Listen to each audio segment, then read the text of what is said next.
우리가 고등학교에서 하는 거의 대부분의 논리적 사고 과정이 가정에서 결론으로 흘러가는 사고 과정입니다.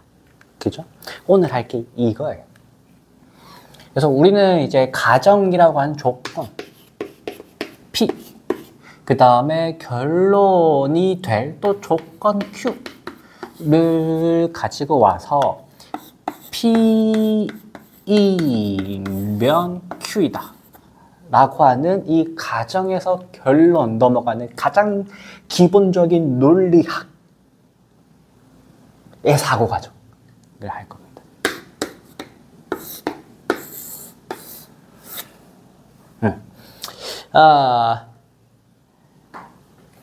예시를 두 개 들어보죠. 이제 이러면 이제 명제가 되는 거죠. 그죠? 명제가 되어서 참, 거짓을 판단을 해 봅시다. 그래서 참인 거 하나, 거짓인 거 하나 가져와 볼게요.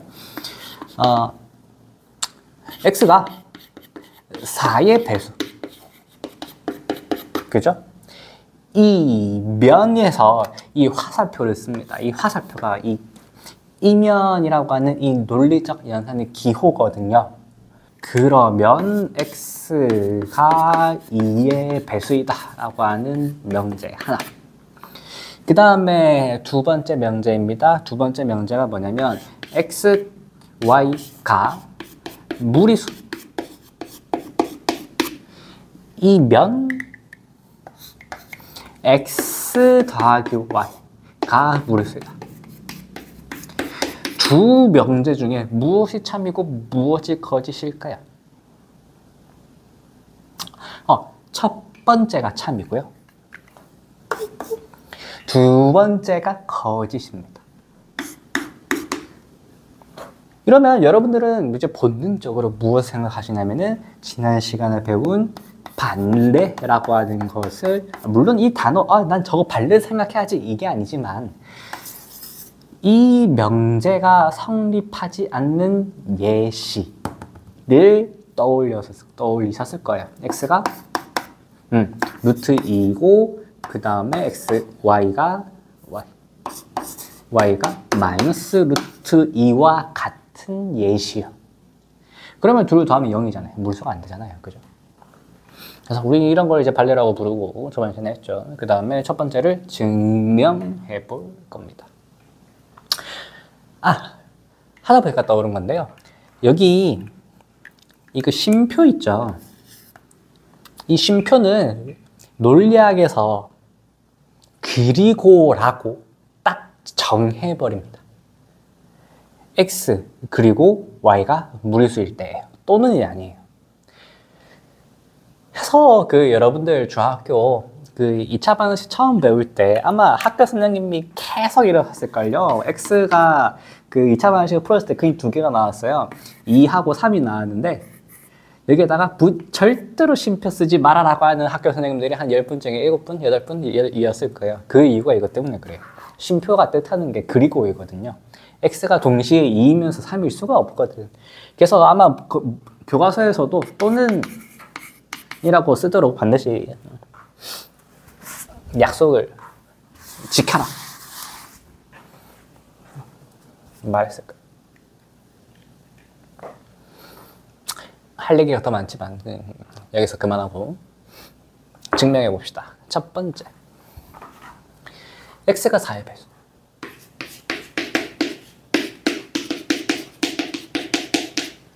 그죠? 그러면 우리는 어떻게 적을 수 있냐면 x를 4의 배수니까 4 n 이라고 할 수 있어요. 그죠?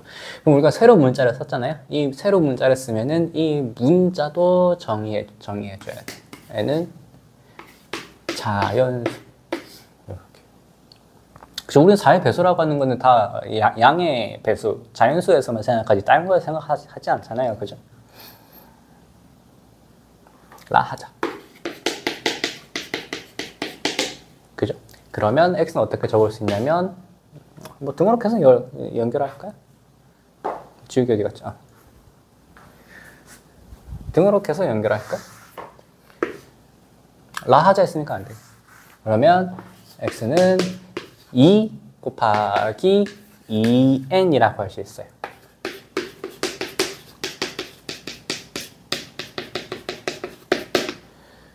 그런데 2 곱하기 자연수 꼴이잖아요. 그죠? 이는 따라서 x는 2의 배수이다. 자, 이렇게 적는 게 한글로 그냥 글로 오롯이 예쁘게 적은 거예요. 이것도 엄밀하고 형식적인 거예요. 아주 훌륭한 증명입니다. 근데 진짜 기호에 환장한 분들은 이렇게 적지 않고 어떻게 적고 싶어 하냐면 기호로만 적고 싶어 해요. 자, 기호 하나만 더 약속하겠습니다. 지금 x가 4의 배수이면 그럼 x가 2의 배수인 게 참이잖아요. 그죠? 이때 어떻게 적어버리냐면은 여기에다가 동그라미 쳐서 참인 걸 함께 표시합니다. 아니면 이렇게 쓰기도 해요. 사실 이거 더 많이 써요. 이렇게 짝대기 2개를 짝대기 2개짜리 화살표를 씁니다. 이거 썼다? 참이 명제예요.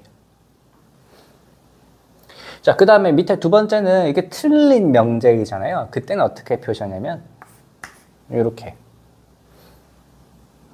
이거는 다른 표현 방법이 없는 것 같기도 하고. 짝대기에다가 이렇게 그리나? 이게 왜 그러냐면 우리가 주장할 때는 참인 명제들로 구성을 해야 되잖아요. 그죠? 그러다 보니까 이걸 무지막지하게 많이 써요. 자, 그럼 아까 우리 한글로 예쁘게 적은 내용을 저 짝대기 2개짜리 참인 것을 뜻하는 이면을 이용해서 해봅시다. x가 4의 배수이면 우리는 어떻게 표현할 수 있다? x를 4n이라고 표현할 수 있어요. 물론 새로 문자를 썼으니 문자의 범위 지정해주고요. 그러면 어떻게 할 수 있다? x는 2 곱하기 2n이라고 2 곱하기 자연수꼴로 나타낼 수 있어요.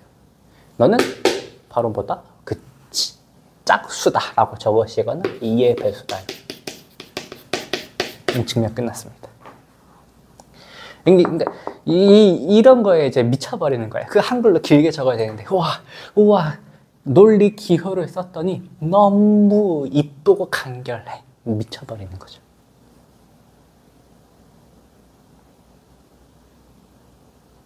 자, 그러면 이번에는 한번 여기가 x가 4의 배수인 게 조건이고 x가 2의 배수인 게 이것도 조건이잖아요.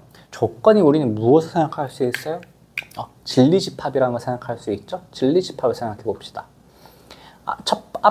가정에 해당하는 조건의 진리집합을 P, 결론에 해당하는 조건의 진리집합을 Q라고 두었을 때 4의 배수를 먼저 표현해 보죠. P, 4의 배수. 이 친구가 4의 배수예요. 그죠? 그러면 Q라고 하는 2의 배수는 4의 배수를 포함하고 있죠. 그죠? 이게 첫 번째 상황이에요. 그 다음에 두 번째 상황을 그려봅시다. 자, 두 번째 상황을 그려보려고 하니, 자, XY가 무리수. XY가 무리수인 거. 일단 그려보죠. 그죠? 이번에도 P가 가정에 해당되는 조건의 진리집합, Q가 결론에 해당되는 조건의 진리집합입니다. 자, P. Q가 지금 어떻게 생겼냐면은 Q가 이렇게 걸쳐져 있어요. 그래서 지금 보시면 저 발레 있죠? 저 발레가 여기에 들어가 있는 거예요. 여기에 루트 2, x가 루트 2. 순서상으로 표현할게요. 마이너스 루트 2 이렇게. 그래서 둘을 더하면은 더했을 때 무리수가 안 된 요소, 이게 발레인 거예요. 자, 그러면은 이런 것도 있을 수 있겠죠. 그렇죠? XY가 무리수, 이거 더해서도 무리수가 되는 거, 뭐 이런 거예요. 여기 있는 원소들은 대표적으로 이런 게 있겠죠. 루트 2, 루트 3. 각각이 무리수이고 더해도 무리수예요. 그죠? 그 다음에 이쪽에만 있는 거는 뭐 이런 걸 생각해 볼 수 있겠죠. 여기에는 각각의 무리수가 아닌데 더해서 무리수가 되는 거예요. 뭐 1, 루트 2. x가 1이고 y가 루트 2. 각각의 무리수가 아닌데, 그죠? y만 무리수인데 더하면 무리수죠, 그죠? 그래서 뭐 이 각 영역마다 다 원소들이 존재하기 때문에, 그죠? 발레로 우리는 쉽게 얘기할 수 있는 거고요, 이 친구. 그러면 지금 참인 명제랑 거짓인 명제의 진리집합을 봤을 때 특징이 있죠. 그렇죠? 참인 명제는 가정에 해당되는 진리집합이 Q, 결론에 해당되는 진리집합에 포함됩니다. 그래야 이런 얘기를 할 수 있거든요. 그래야 X가 P의 원소 E면 X가 Q의 원소이다. 이 얘기를 할 수 있거든요. X가 조건 P를 만족한다면 그러면 조건 Q를 만족한다. 이게 이제 기본적인 그 증명과 반박의 과정이에요. 그 배경을 이제 논리학, 수리논리의 관점에서 진리집합으로 조금 학문적으로 바라본 거. 그죠? 자, 여기 보면, 여기 이제 이 가정에 해당하는 조건의 이름이 있습니다. 그래서 뭐라고 이름을 붙이냐면은, 이 가정에 해당되는 조건을 충분 조건이라고 불러요. 왜 그러냐? Q를 만족하기 위해서 P이기만 하면 충분하다는 거예요. 조건 P만 만족하면 충분히 Q를 만족한다 이거예요. 그 다음에 결론에 해당되는 조건 Q를 뭐라고 부르느냐? 필요 조건이다 라고 주황색으로 합시다.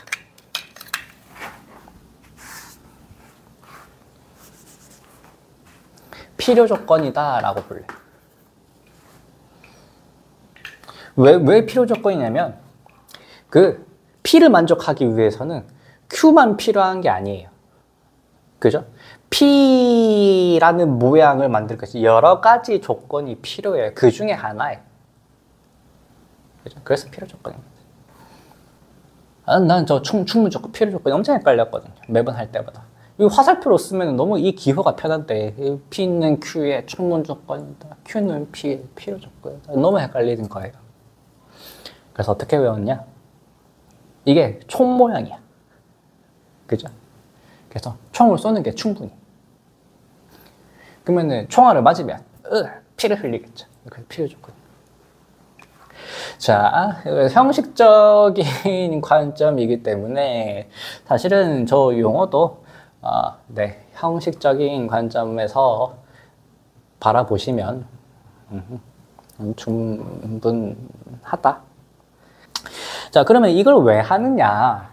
이 과정에서 결론으로 넘어가는 사고 과정은 너무 당연한 거 아닙니까? 이런 거죠, 그죠? 근데 이걸 왜 지금 이 고등학교 1학년 시점에서 하냐면 그것도 집합을 배우고 한번 우리의 사고 과정을 점검해보자. 그리고 정리해보자 이거입니다. 더 고난도 복잡해지는 개념 배우기 전에 한번 우리의 사고 과정 정돈하고 가자 이거예요. 그러면 자, 저 충분 조건과 필요 조건을 봤을 때 두 가지 우리 사고 과정을 분석해 볼게요. 가장 대표적인 분석적 사고 두 개입니다.